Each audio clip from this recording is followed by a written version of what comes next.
বাংলাদেশের সাথে ভারতের সম্পর্ক রক্তের আখরে লেখা।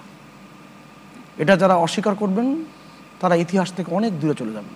এখন সেই প্রেক্ষাপটে বাংলাদেশকে শুধু দিয়েই যাবে না, বাংলাদেশ দিয়েই যাবে এই কথাটাও যে বললেন সেটাও বহুল ব্যবহৃত শব্দ।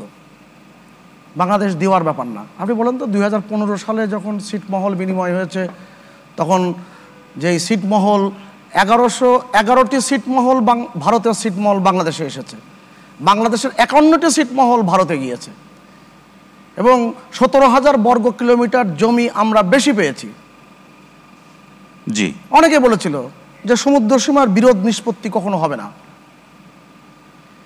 এবং যখন আমরা আন্তর্জাতিক আদালতে কোনো প্রকার সংঘাত ছাড়াই আইনের আশ্রয় নিয়ে আমরা জিতলাম, বিএনপি এই প্রথম এবং শেষ বর্তমান সরকারকে অভিনন্দন জানিয়েছিল।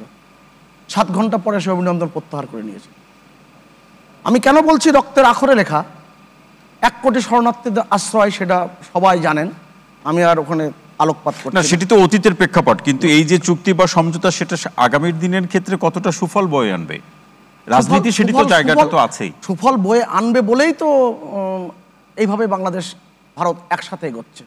আপনাকে একসাথে এগোতে হবে। পৃথিবীর কোন দেশে আপনার সীমান্ত ব্যবস্থাপনা জটিলতা আছে? আপনি বলুন তো।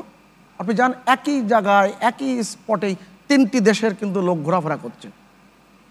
পৃথিবী এখন সভ্যতা উন্মুক্ত হয়েছে, অথবা অনেক কথা কিন্তু বলা যাবে না। এই সুভাষ দা একটু শুনতে চাই, সেটা হলো যারা এই চুক্তির ভুল ত্রুটি অথবা তাদের মতো করে বিশ্লেষণ করছে তাদের বক্তব্য হলো যে সার্বভৌমত্ব কোড আনকোড বিক্রি করে দেওয়ার মতো একটা প্রশ্ন। তাহলে এই অভিযোগটি কেন আসলো? সার্বভৌমত্ব শব্দের অর্থ কি? এবং আপনি কোনো কথা যদি আমাকে ধরতে চান ধরতে পারবেন, আপনি বলবেন যে আপনি একদম এখানে ধরাধরির প্রশ্ন না, আমি বলি তহিদ লক, আপনি যদি বলবেন একদম পিছনে যাবেন না, গেলাম না। কি হয়েছিল কি বাংলাদেশ ভারতের সম্পর্ক নিয়ে? শুধু এইটুক বলি, কি করা হয়েছিল? এই রাস্তা ব্যবহার করা হয়েছে এই দেশটাকে, ওই যে করিডোর শব্দ বললেন না, এই রাস্তা জঙ্গিবাদের করিডোর হিসেবে ব্যবহার করা হয়েছে।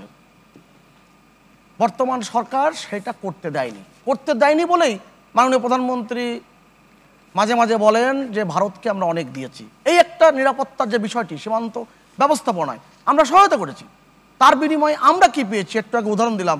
আমরা এই যে ছিটমহল বিনিময়ে একটা ছোট্ট উদাহরণ দিয়েছি যে আমরা কতটা লাভবান হয়েছি।